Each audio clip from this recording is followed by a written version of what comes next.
മാസം 10, 7 ജോലി, 8 ജോലി, 9 ജോലി, 10 ജോലി. അന്നേരം ESI ചെന്നാൽ പാവത്തുങ്ങൾക്ക് മരുന്ന് കിട്ടുമോ? ഇല്ല. അതുകൊണ്ട് മോലാളി കമ്പനി പോയാലും മോലാളി കമ്പനി എല്ലാം അടച്ചിട്ടേക്കുക. Decent book 2 കമ്പനിയുണ്ട്. ഈ ഇത്രയും തൊഴിലാളികൾ ഈ 2 കമ്പനിയും കൊണ്ടുപോയി ജോലി ചെയ്ത് ജീവിക്കാൻ പറ്റുമോ? പറ്റത്തില്ല. വാടകയ്ക്ക് താമസിക്കുന്നവരുണ്ട്.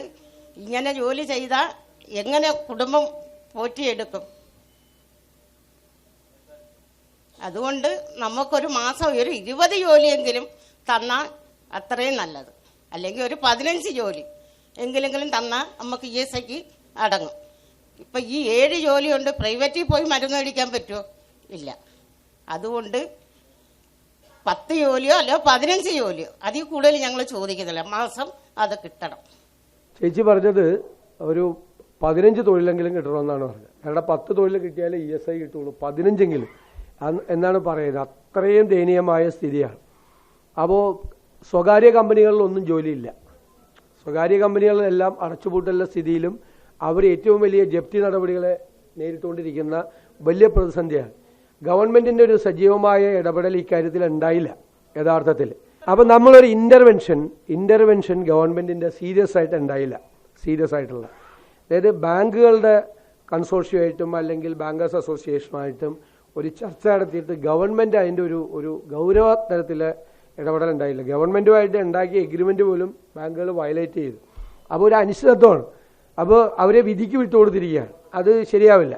അപ്പോൾ അതിനൊരു സമഗ്രമായ പാക്കേജ് നമ്മൾ ഉണ്ടാക്കിയിട്ട് അവർ നേരിടുന്ന ഗൗരവതരമായ ജപ്തി നടപടികളെ, കാരണം ഒരു കാലത്ത് മുതലാളിമാരായിരുന്ന ആളുകൾ ഉൾപ്പെടെയുള്ള ആളുകൾ വീട്ടിൽ നിന്ന് ഇറങ്ങിപ്പോകേണ്ട സ്ഥിതിയിലേക്ക് നിൽക്കുകയാണ്, ദയനീയമായിട്ട് നിൽക്കുകയാണ്.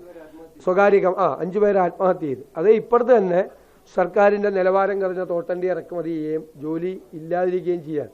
നേരത്തെ UDF ഗവൺമെൻറ് ഉണ്ടായിരുന്ന സമയത്ത് ഫുൾ ജോലി ഉണ്ടായിരുന്നതാണ്. ഇതെല്ലാം വളരെ സജീവമായി വർക്ക് ചെയ്തിരുന്ന ഒരു സമയമാണ്. അപ്പോൾ ഏറ്റവും കൊല്ലത്തെ എനിക്ക് അത്ഭുതം തോന്നി ഇവിടെ കൊണ്ടുവന്ന് കശുവണ്ടി കോൺക്ലേവ് നടത്തിയത്. ഇവിടെ കൊണ്ടുവന്ന് കശുവണ്ടി കോൺക്ലേവ് നടത്തുകയാണ്. യഥാർത്ഥത്തിലുള്ള ഒരു വിഷയവും അഡ്രസ്സ് ചെയ്തിട്ടില്ല. ഒരു വിഷയവും അവരത് യഥാർത്ഥത്തിൽ പഠിച്ചിട്ട് പോലുമില്ല. കശുവണ്ടി തൊഴിലാളികളുടെ വിഷയം ഒരു പോസിറ്റീവായിട്ടുള്ള ഒരു അപ്രോച്ച് ഉണ്ടായിട്ടില്ല. അക്കാര്യത്തിൽ വളരെ പോസിറ്റീവായിട്ടുള്ള നടപടി ഭാഗത്തുനിന്നുണ്ടാവും. തൊഴിലുറപ്പ് തൊഴിലാളികളെ സംബന്ധിച്ചിടത്തോളം കുറേ റീഅറേഞ്ച്മെൻറ്റ്സ്, കുറേ കാര്യങ്ങൾ ചെയ്യുന്നുണ്ട് സംസ്ഥാനത്തിൻ്റെ പരിധിയിൽ നിന്നുകൊണ്ട്. കേന്ദ്ര പദ്ധതിയാണ്.